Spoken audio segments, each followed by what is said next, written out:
Okay, hi. Welcome to my video. I'm going to show you how I put together this track I'm working on. And I've been learning a lot in FL Studio. That took a long time to learn this stuff.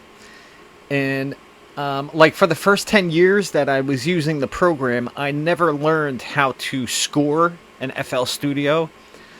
And so I'm making this tutorial to focus mostly on scoring, but first I'm going to show you some of the elements of the video, and I'm going to run you through the intro, and then later on I'm going to show you some scoring tricks that I've learned, like how to build a score bank, and why this is one of the most important things you need to do if you really want to step up your music in FL Studio.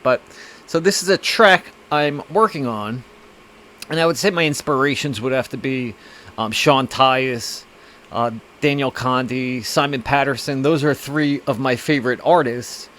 And so here we have the breakdown. And what we have playing here is a pad and a lead.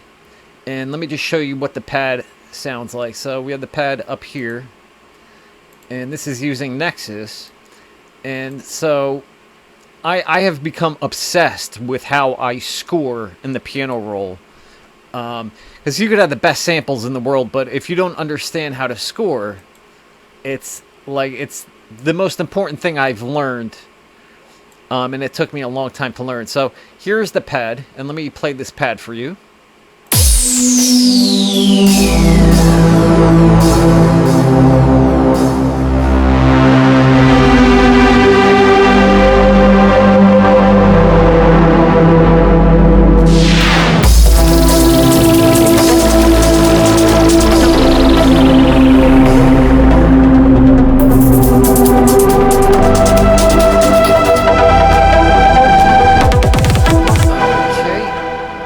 That's the pad that we have playing during the break. And I also have this lead that I did, and the lead is over here. And let me get this loaded up here. And so this, I have variations of the lead here. Let me make sure I pick the right one. Nope, it's this one that's playing. So this is the lead that plays during the break. And let me play this for you.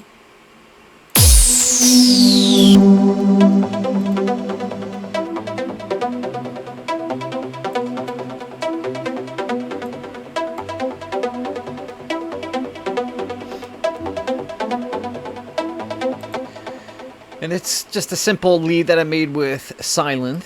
And so if we play these both together during the break, this is what it sounds like.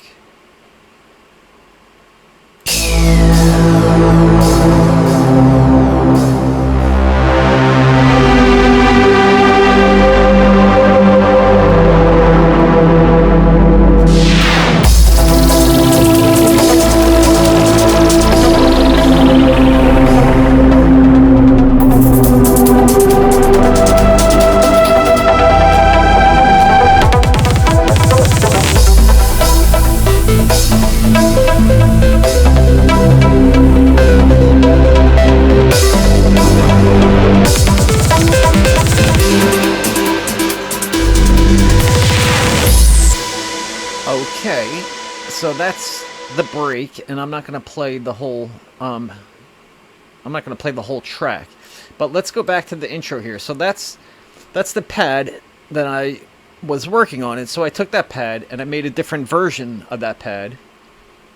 And I play a different version of that pad over here. And that's right here. And that's closer to the intro. And that's what this pad sounds like. It's very simple.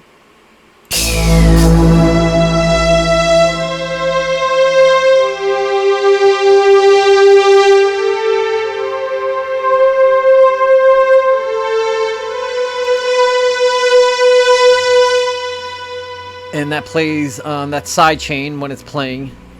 And so I also have this FM sound that plays, and I laid it out and chopped it up. So the FM, it's kind of like an acid FM sound, and it plays along with the pad as the pad comes in.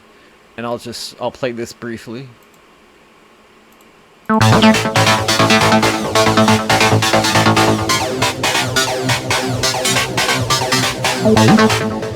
But that's what that sounds like. So now these are a lot of the main elements. We also have this this piano sound over here that plays, and that's a pretty basic sound. I think that's like it sounds more like a bell than a piano. Let's find that. And that's playing, and it plays this tune.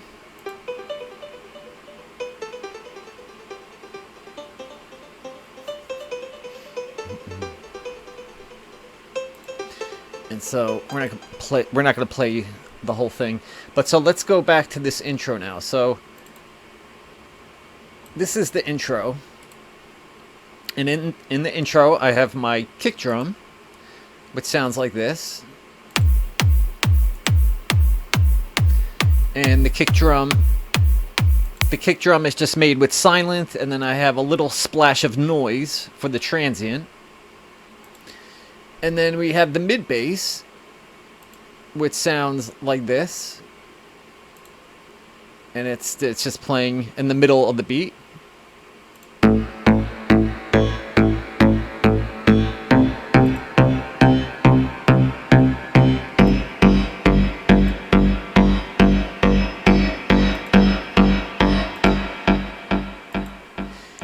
And we have a different version of this bass, and so now this is where things get a little interesting. But so scoring in FL Studio is important, and building a score bank is really important. And so I have all these scores in here that I saved up over a few years. I didn't really start doing this. I've been producing 13 or 14 years, but I only started doing this about 2 years ago, and this has made a bigger difference compared to anything else I've done in FL Studio. It's important to have the best sounds you can have, and but it's also important to have a good score bank, because when you're making music, it's a combination of the best sounds you have along with the best scores that you can put together. And so, like, if you look at this track, it's kind of a mess right now, but it looks like this took me a lot of time, and it did take a lot of time. But if I had to produce all these scores from scratch, this would have took forever. And I was able to throw this together pretty quickly, and it also inspires you so much when you have all these good scores that you've saved up. And I'll be giving away scores for free, and I'll be selling some of my better ones, but nothing has changed my music as much as building a good score bank. So we have a variation of the bass, and you can see this sample right here. And if you look at it, you can see it changes, the time changes. So it's a time shift effect here, and it starts off pretty slow, and then it slows down on the first bar, and then the second bar is more on beat, and it's more of a constant, stable kind of noise. So you have this offbeat effect, and you have this on-beat effect, and it doesn't sound that special, but when you start adding all these elements together, you'll see what I mean. So let's play that version of the bass, and that sounds like this.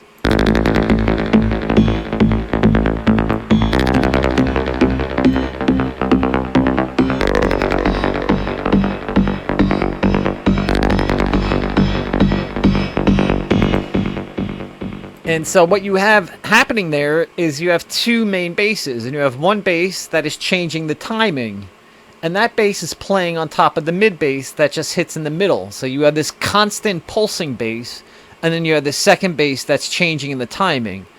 And just that concept of having one constant bass that is like the spine of the track, and then a second bass that's kind of wobbly and it's offbeat, you could add a lot of tension to your bass lines by doing this stuff. And we have some other samples. So like that pad, I reversed the pad, and I have it playing up here, and this is what that sounds like.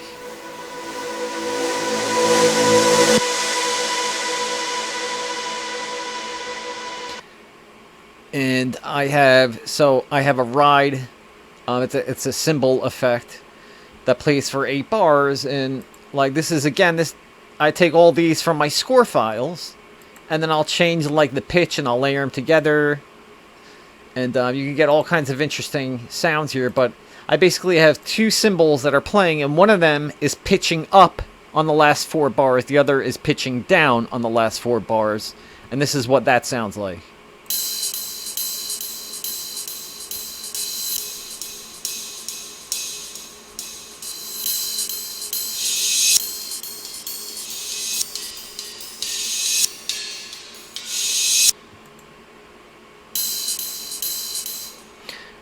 And you can see how I have it pitching down there, and then the other one is going up. Okay, so what else do we have here? And we have some hats, and this is what the hats sound like. We have this, I call it a rolling hat escalator effect. And so again, this is all scoring, and it would take forever to manually put these scores in. So I drag them out from my score bank, and then I mix them together and I delete segments, and you can get all kinds of really interesting stuff going on. And this is what really inspires me, is having these good scores. Having good samples is like, it's great if you have good samples, but if you don't have good scoring to pair with those samples, you're not. It's going to be really hard to throw together these kind of sophisticated sounds, on these live dynamic sounds. But this is what this sounds like.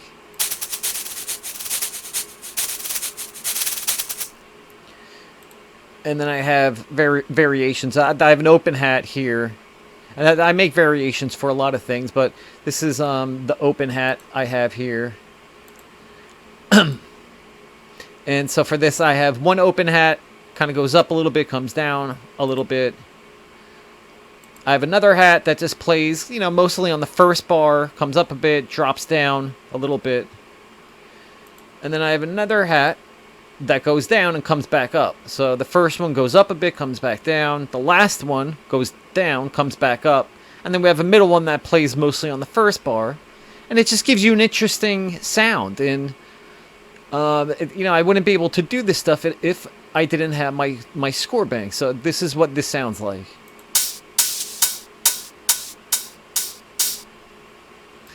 And now, what else do we have here? I think that covers most of the intro. We also have this little acid sound here, and that this is becoming too many sounds. But I have a bad habit of doing this, and this is what the acid sound sounds like.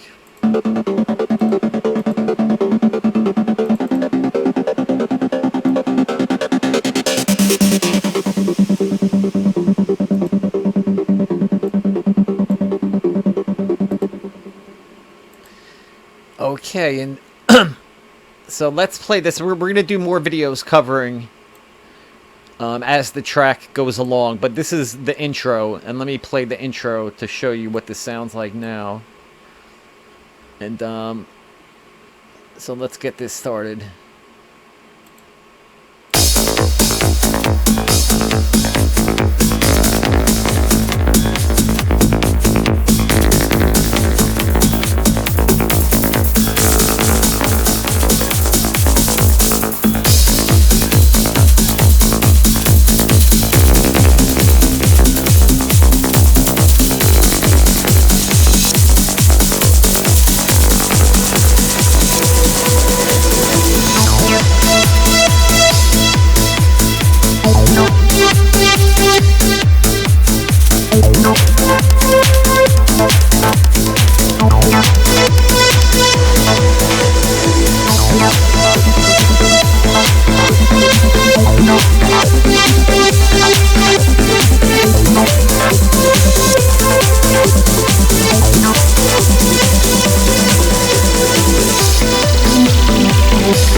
Okay, that's most of the intro, and then after the intro we have kind of a second introduction where it goes from mostly drums with the pad and the acid sound, and then I start adding in more melodies. And we have some automation here. This automation is on the acid that's playing right here. And so it's starting off with a closed filter and it's opening up.